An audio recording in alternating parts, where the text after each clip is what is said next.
आज हम बात करने वाले हैं एक ऐसे केस के बारे में जहाँ पे गांव के 5 लोगों ने मिलके अपने ही घर से सुरंग खोद के बैंक तक जाके बैंक के लॉकर से गहने और पैसे चुरा लिए।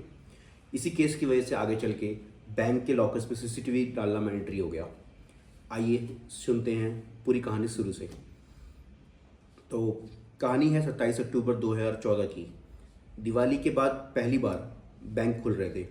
27 अक्टूबर को मंडे का दिन था।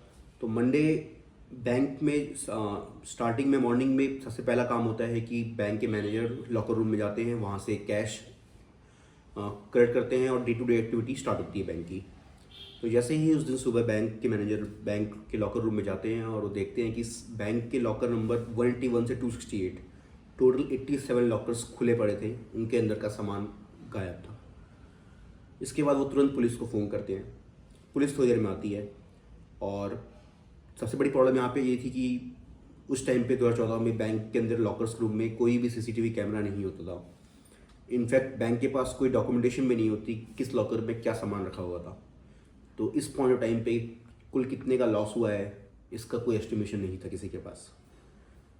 इसके बाद पुलिस जैसे ही बैंक में बने सुराग को देखती है तो वो सुराग पास के ही एक मकान की तरफ जा रहा था। वो मकान काफ़ी टाइम से खाली पड़ा था, कोई रह नहीं रहा था उस मकान में। सबसे पहले पुलिस ने ऑब्वियसली उस मकान के मालिक से पूछताछ की। तो उस मकान का मालिक वहीं गांव में ही रहता था। तो ये बैंक सोनीपत के पास एक छोटा सा गांव का एरिया है गोहाना, वहाँ पे स्थित था। तो ऑब्वियसली ज़्यादा सीसीटीवी कैमरास भी नहीं थे गांव में।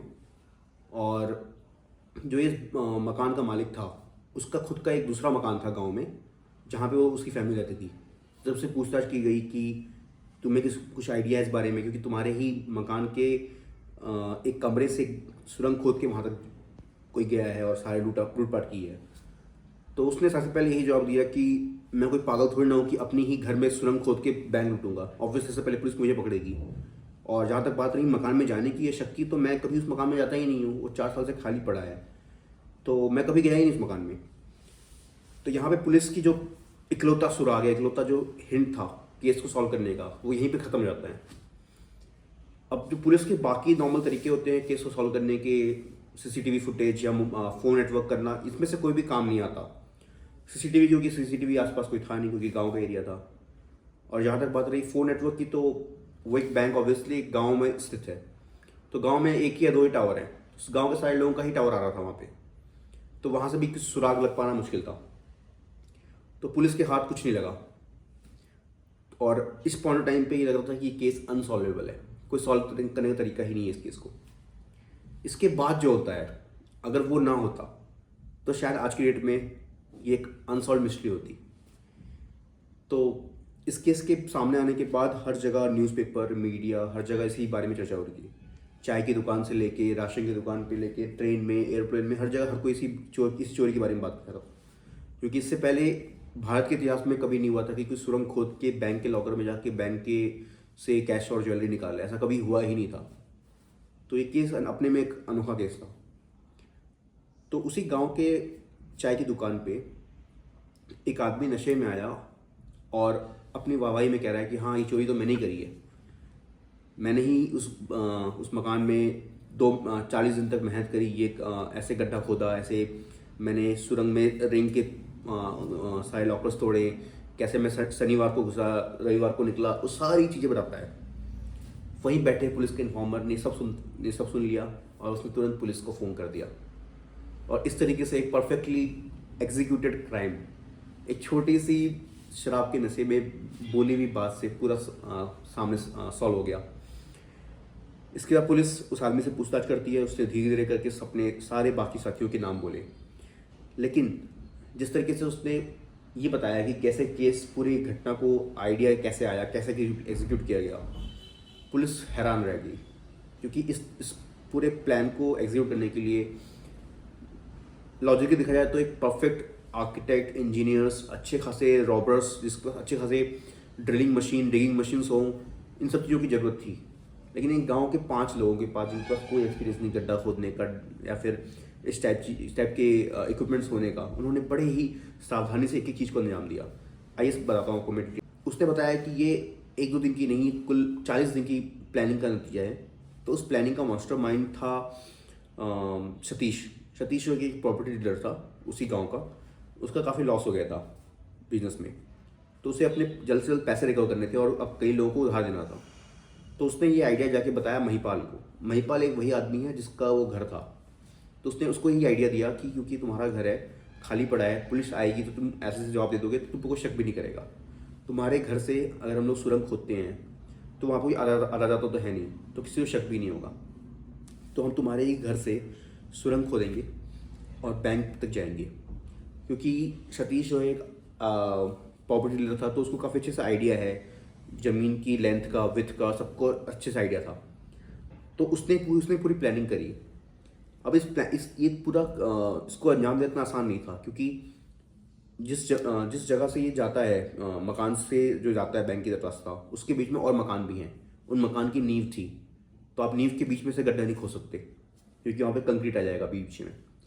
तो इन लोगों ने क्या किया कि जो गली जा रही थी, पहले मकान से गली तक का गड्ढा खोदा, फिर गड्ढे से वहाँ से गड्ढे को मोड़ा, सुरंग को मोड़ा, ताकि वो गली से होते होते मेन रोड तक जाए और मेन रोड से सीधा बैंक के अंदर जाए। तो इतनी अच्छे से प्लानिंग को अंजाम दिया। बीच में इनको सुरंग के बीच में कई सारी पानी की पाइपलाइंस आई और बिजली के तार भी आए। इन्होंने उसको भी बचाते हुए सुरंग को पूरा कंप्लीट किया। इनफैक्ट सुरंग को खोदते हुए उन्होंने इस चीज़ का भी ध्यान दिया कि सुरंग ढह ना जाए अपने ही वजन से। तो उसके लिए इन्होंने बकायदा लकड़ी के पट्टों को ऊपर रखा, उसको बांस से सपोर्ट दिया, अच्छे से स्टेप बाय स्टेप एग्जीक्यूट किया पूरी सुरंग को। और हालांकि इन्होंने ये सुरंग 25 अक्टूबर से पहले ही कर ली थी पूरी, लेकिन इन्होंने संडे होने का वेट किया ताकि बैंक सैटरडे को फर्स्ट हाफ में चलेगा, सेकेंड हाफ में बैंक बंद हो जाएगा, संडे पूरा दिन मिलेगा इनको और मंडे तक का टाइम मिलेगा। और इन्होंने आपस में काम भी बांट रखे थे। जैसे कि इस क्राइम में 5 लोग शामिल थे। महिपाल जिसका घर था, उसकी ड्यूटी थी कि वो रोज़ पहरा दे इस मकान के सामने ताकि कोई और आ जा ना सके। सतीश, जैसे मैंने पहले बताया कि इसने पूरी प्लानिंग करी, आइडियाज़ का था, कैसे सुरंग कहाँ से कहाँ जाएगी, इस पूरा प्लान का मास्टरमाइंड ये था।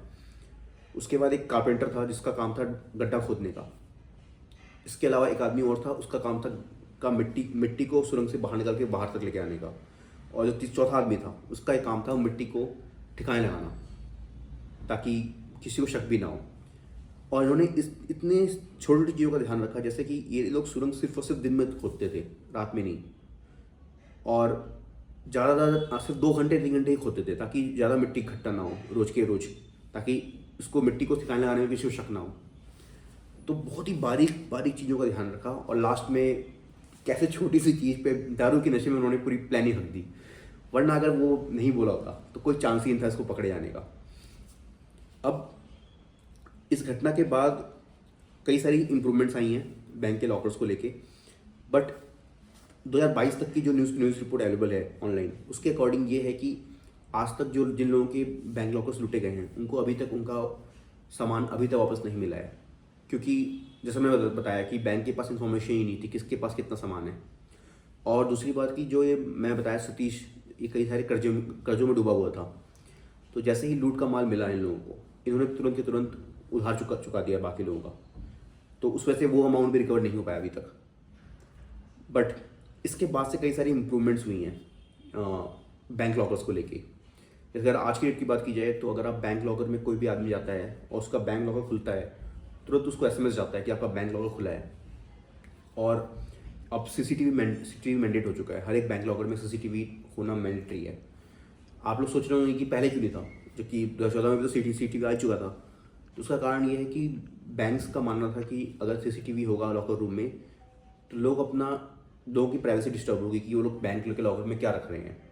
इसी वजह से सीसीटीवी पहले रखे हुए थे। लेकिन अब इस घटना के बाद इसको रखना मैंडेटरी हो गया और आज के टाइम पे काफ़ी सुरक्षित हैं बैंक के लॉकर्स और लोगों को काफ़ी। और अगर एक और क्वेश्चन आपके माइंड में जरूर आ रहा होगा कि अगर किसी का सामान बैंक लॉकर से लूट जाता है, कोई रिकॉर्ड नहीं है, तो उसको कंपनसेशन कैसा मिलता है। तो RBI ने एक गाइडलाइंस जारी की हैं कि अगर किसी का बैंक लॉकर किसी वजह से उसका सामान गायब हो जाता है तो बैंक को उस लॉकर का जो एनुअल रेंट है उसका 100 टाइम्स वापस करना होगा उस बंदे को। और एक अंदाजे के तौर पे बैंक लॉकर का जो रेंट होता है वो साल का लगभग 2000 रुपये होता है। ये थोड़ा सा वेरी करता है डिपेंडिंग कि आप हैदराबाद, बैंगलोर या किसी छोटे शहर में हैं या गांव में हैं, कैसे हैं। बट लगभग 2000 से 5000 के बीच में एनुअल रेंट रहता है।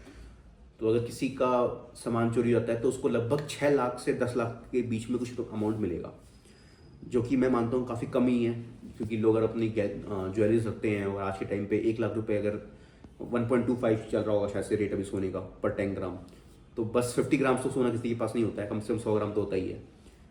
तो it's still not the safest option but it's still better than keeping at home.